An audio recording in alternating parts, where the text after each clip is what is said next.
Through the centuries, London has inspired great writers, great painters, great statesmen, and great criminals. But in the year 1896, the greatest criminal of them all suddenly came into being. His identity was unknown. He never left a clue. And all London waited breathlessly as he struck again and again with sheer audacity and terrifying brilliance. Oh! Ah!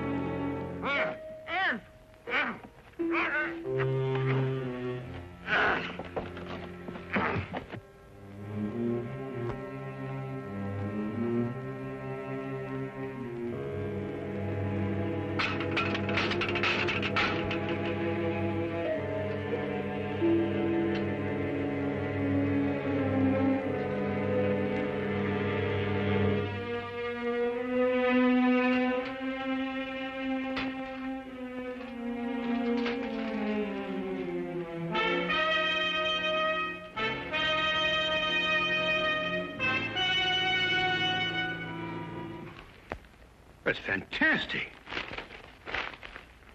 Absolutely fantastic. Huh? Well, first the gold seal from Edinburgh Castle, and then naval secrets from the Admiralty, and now Queen Elizabeth's jewels. What in thunder is Scotland Yard doing? Dunno. Well, it makes chills run up and down my spine. There's no clue to any of the thefts.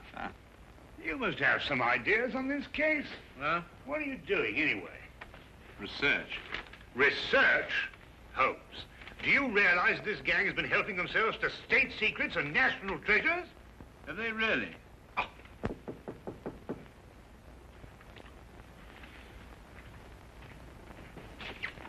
Oh, hello, Inspector. Come on in. Good morning, Dr. Watson. Is Holmes in? Yes, he is, but our communications seem to be faulty. Oh.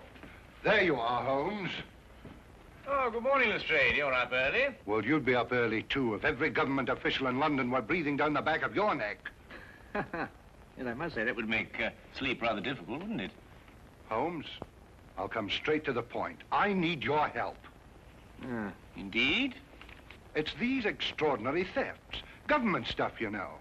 This man and his gang have evaded every trap we've set for them, and the commissioner's demanding results.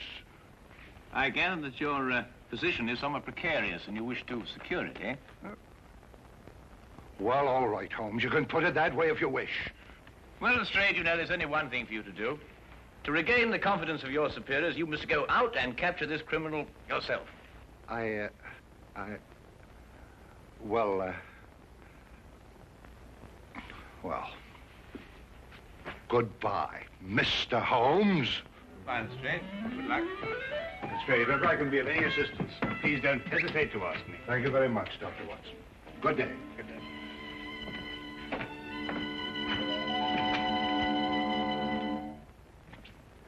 How could you do that to him? He did everything but beg you to help him. Well, it's the Yard's job to solve these cases. Besides, I'm always giving him help. I should have thought if you wouldn't do it for Lestrade, at least you'd remember the security of England's being menaced by this criminal. Now, look, I know you're pressed, Holmes, but you don't seem to realize the... That's a special blend of tobacco, Watson. You wouldn't like it. I'm sorry, Watson. I didn't mean to upset you. Oh, no, not at all. You just startled me. Sorry. Really. I'm just going out for a walk in the fresh air. Oh, yes, well, goodbye, Watson. Enjoy your walk.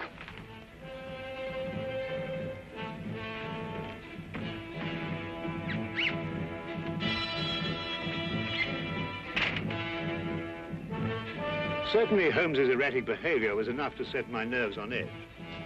But now suddenly I was far more than upset, for I had seen something in that humidor. At least, I thought I'd seen something. Perhaps it was my imagination, my nerves. But I could have sworn that mixed with the tobacco in the humidor was a diamond necklace.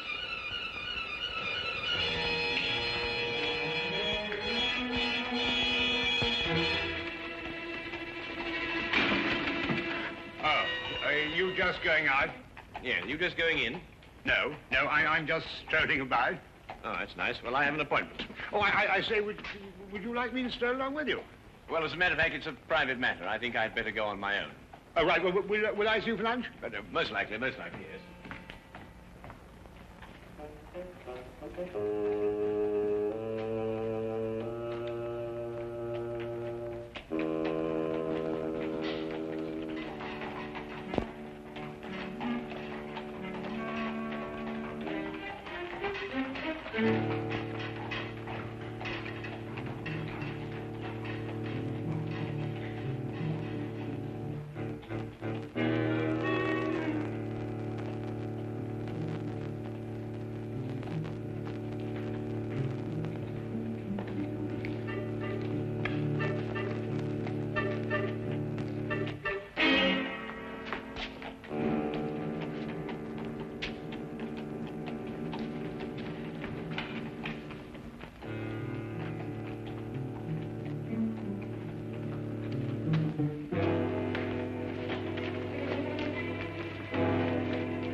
Really, Watson, I said it was a private matter.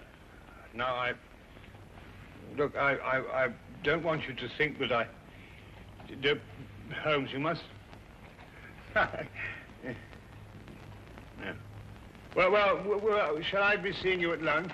I believe we've already discussed that. Yes, we already...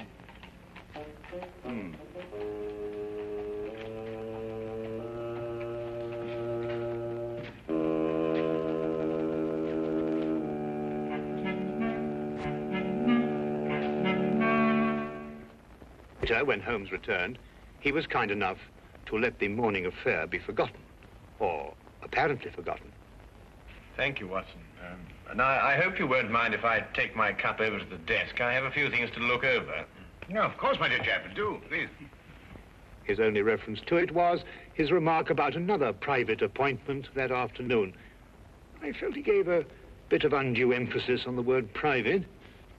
As for me, as terrible as the morning experience had been, it actually stressed the importance of continuing my investigation.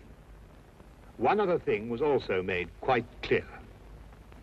I realized that if one were to match wits with Sherlock Holmes, one could not employ ordinary methods.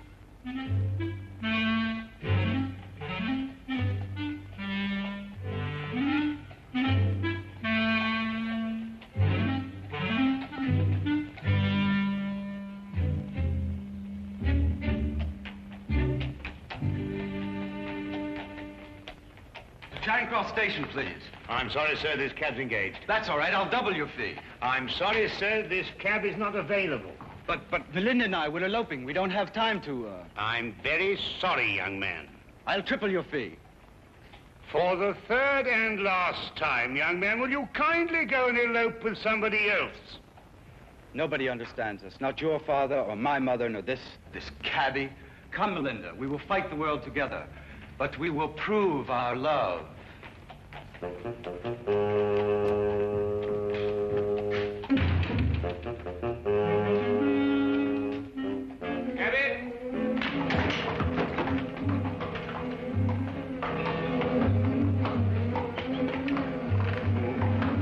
Number 860. What in heaven's name are you doing up here? This, sir, is where the cabbie usually sits. No. Really, Watson? I'm sorry, sir. I think you've made a mistake, sir. My name isn't... It's Sedgley, sir. Oh. Well, Sedgley, may I give you a word of advice? The corners of your beard are in dire need of repair. Most extraordinary behavior. Ah, here comes the legitimate carriage. Cabby! Cabby! Well, good day, Sedgley.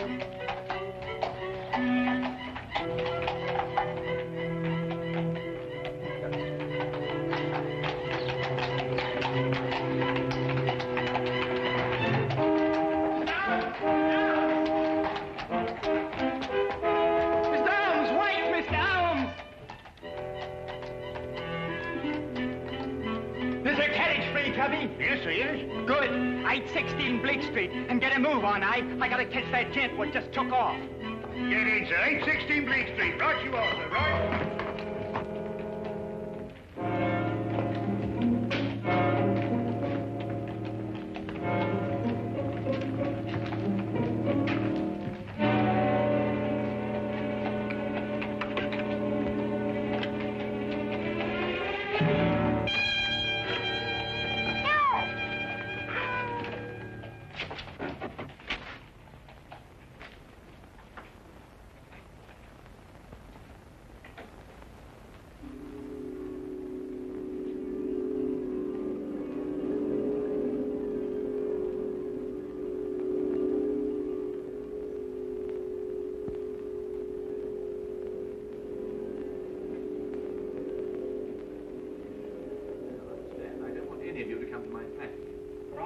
Want to see these plans before our meeting, Mr. Holmes?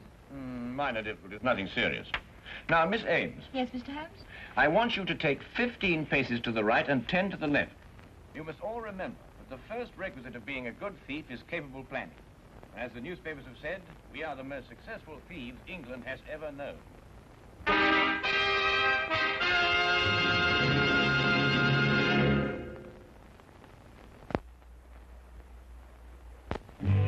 Now, we return to the case of the neurotic detective.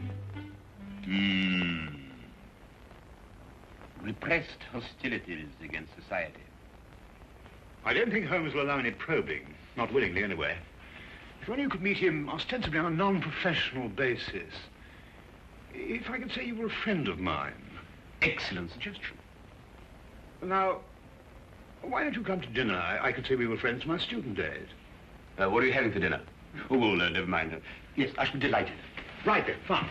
I'll expect you at 7 o'clock at my flat, which is 221B Baker Street. I shall be prompt. I hope something can be done. Mr. Holmes's problem is really a very simple one. With skilled fingers, I shall mold him as one does a piece of clay. Good night. Good night.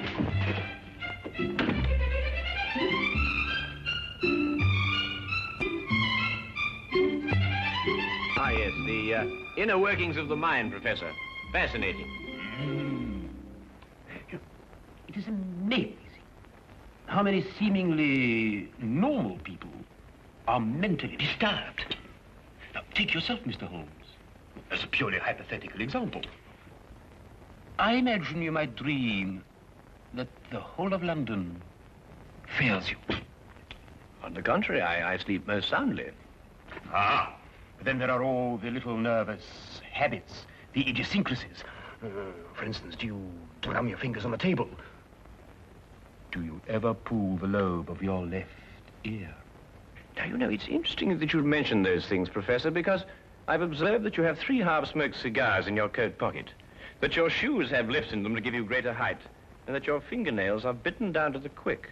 Of course, hypothetically speaking, I suppose you're what one would call an erratic man. Observe the 3 half-smoked cigars. You're also a very vain man. Observe the lifts in your shoes. And more than that, you're a very, very insecure man. Observe the fingernails. I also observe that you've mangled 3 pieces of bread and that you've hacked your roast beef with a more than culinary vengeance. Offhand, and without prejudice, mark you, I'd say that you're suffering from some very deeply repressed hostilities against society. Yes, very deeply repressed indeed. Professor, where are you going? You must excuse me.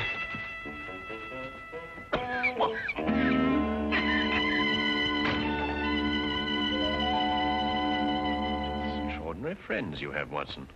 Yes, indeed.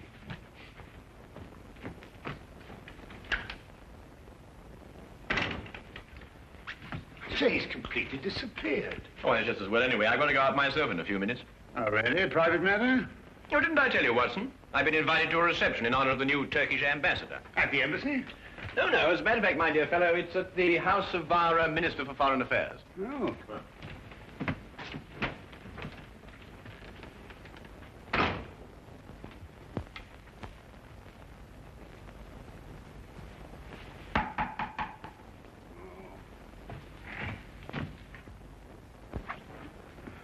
Good evening, Dr. Watson. Is Holmes in? I want to ask him a few questions.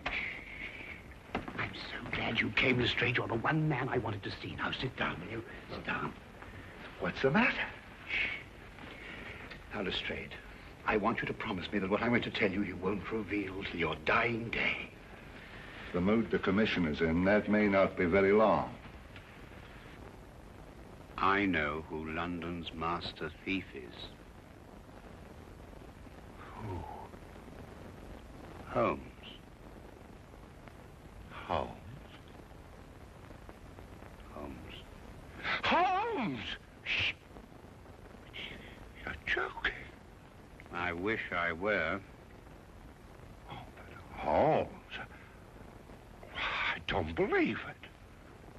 I can prove it. But that's not the point. The thing we've got to do is to stop Holmes. Whisk him away and put him in a home somewhere. Yeah, but Holmes. Oh, hello, Lestrade. I didn't know you were here. Oh, I just happened to be in the neighborhood. Oh, good, good. Watson, I wonder if you could, look, can you fix this confounded thing? It keeps on popping up at the bank. All right, hang on. I thought you hated formal affairs. Well, people change, you know, Lestrade. People change. Oh, come on, Watson, hurry up. I want... Just a second. Very important to do this, you know. Very important affair. There you are. There you are. Good, thank you. Oh, Lestrade, tell me, how's that big case of yours getting on? Oh, fine. Terrible. We haven't a clue. Oh, I say, flowers. Yes, I'm escorting a rather beautiful young woman tonight. Rather picturesque, don't you think? Well, good evening, gentlemen. Well, enjoy yourself. Good night. Thank you, Watson. Thank you, Lestrade.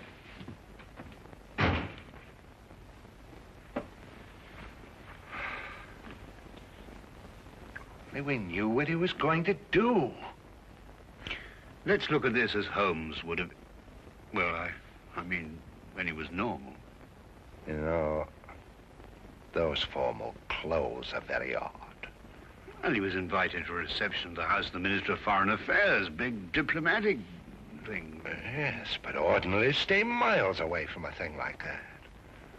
Therefore, perhaps he has a special reason for going. Perhaps.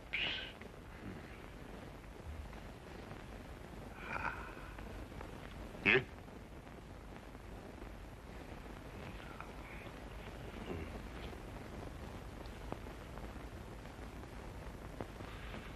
Official papers of state. Secret documents. In the minister's safe. Hurry, Watson. He won't slip away this time. You know, Lestrade, I've never been so unhappy in my life.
done nothing but sing and dance and talk and have a wonderful time. My feet are killing me. Where does the minister keep you safe? In his study. Well, we better get over there right away and be prepared for anything. I think the danger will increase now that the party's nearly over. You're right, Watson. Let's go.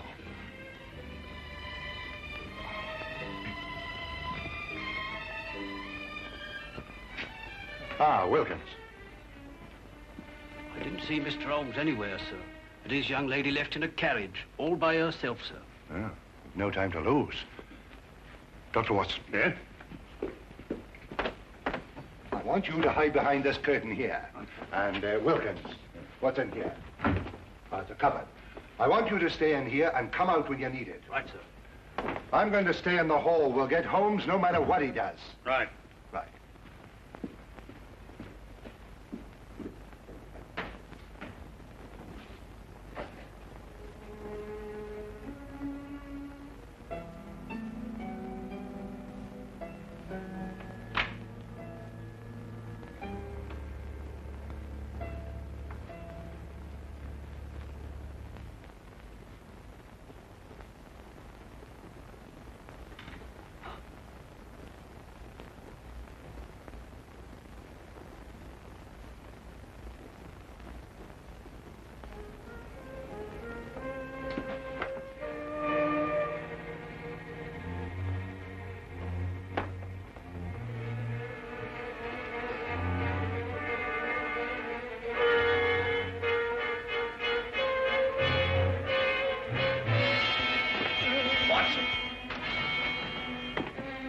Found this chap sneaking around outside, Mr. Holmes. Good work, Toby.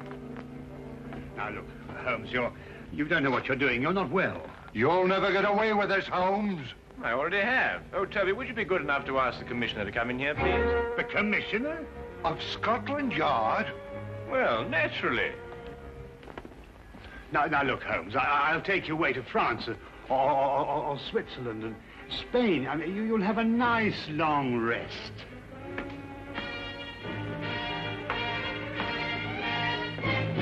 There you are, Commissioner. Splendid work, Mr. Holmes, splendid. Commissioner, you too?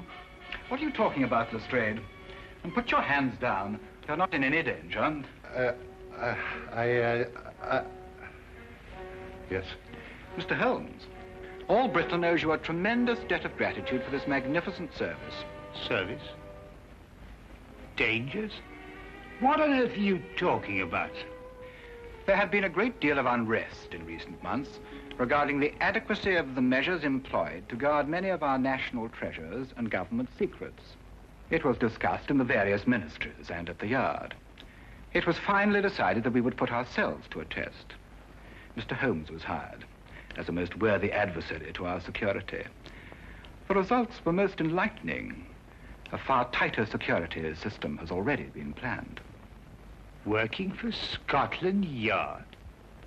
But Holmes, why didn't you tell me? Because the only true test could be obtained by keeping the utmost secrecy. Every personal reaction had to be genuine. The men from Scotland Yard were told nothing because they too were being tested. It was essential that everyone believe these thefts in order that the test could be accurate and worthwhile. And the reactions were most amazing at the Yard. And to think, Watson, you didn't trust me. Oh, I say, look here, Holmes. No, Holmes, really, you've got to listen to me, please. I mean, get my point of view. I mean, for all I knew, the whole British Empire was at stake. Well, yes, you have a point there. Come along, Sedgley. Oh, really, Holmes? Sedgley?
Thank you.